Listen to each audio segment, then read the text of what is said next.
Hello, this is my father, Christian Otto, and he was born in 1964 in the little town called Nuremberg in the south of Germany. This wasn't a part of East or the GDR at the time, but when he was, how old were you when you moved to West Berlin? About 12? When he was about 12, he moved to West Berlin with his family as a result of some business, and he's going to be telling us about his life now. So, Christian, how was growing up in West Berlin at that time? It was great. There's no big difference to other places, actually. So in the daily life, you didn't see difference. Could you feel anything about the atmosphere? Was there ever any tension about it politically or socially? When I grew up, I was not politically very interested, actually. Yeah. So I was a kid. And at that time, I think life was fine. It was not a big deal. Of course, we were aware of there was the wall around Berlin, but in the daily life, we were not affected by it. Do you ever remember going somewhere where the wall was visible in Berlin itself, and was there ever especially any tension there or something? I saw the wall very often, actually, very close to where we lived. There was a part of the wall, but also when we went to town, we saw the wall. I always had a strange feeling about it. I never liked it. It was yeah, odd in a way. So because I knew the people who lived on the other side, they had the same history, they spoke the same language, and I knew that many families were divided by the wall. But as I said, in daily life it was no problem. But of course I didn't like the wall, like nobody did. Okay, did it ever seem surreal to you that the wall was dividing to the same nation in that sense? Because I think for many of us in our generation, we can't really imagine that kind of division between one nation being split up into two like that.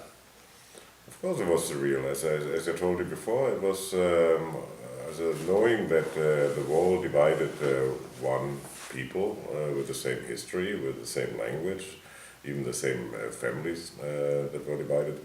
It was very strange, sure. So. As our group did especially something on Potsdamer Platz, do you remember ever visiting there? I mean, there wasn't much at the time at all, but do you ever remember anything about Potsdamer Platz during the reign of the wall? Sure I do. But actually you couldn't visit Potsdamer Platz because it was what we call the Todesstreifen. It was, how would you translate it? Death strip. Yeah, death strip. For instance, it was actually behind the wall on the eastern side, but directly at the border. So the old Potsdamer Platz, which historically had been a center of Berlin where all the life was going on, was totally destroyed. There were no houses left, so it was just mines and minefields and the wall, and there was a fence which you could see from the west side. There were Eastern German soldiers patrolling. There were towers from where they could watch the entire border. It was nothing there actually, except of the border and the soldiers. Going on to the last question, did growing up in West Berlin ever actually did it leave something of a mark on your life? Like, have you changed in a way? Have you learned something or anything at all?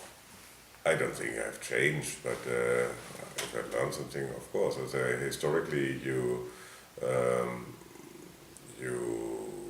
are very conscious about it. Can you say that? I don't know. Yeah, conscious about it. About history and what happened, and I, of course, as most Germans, never liked the wall. It was like living on an island where you had to go far to go to the next land, if you can say so. What I didn't like was crossing borders, especially at that time, because the controls were very sharp, um, by the Eastern German soldiers, border controls. And you had long waiting times, and so it was some kind of chicane with it. So I never really liked borders, and still don't like borders. I don't care so much about them, but it gives me a bad taste. Yeah. Thank you for the interview. You're welcome, my son.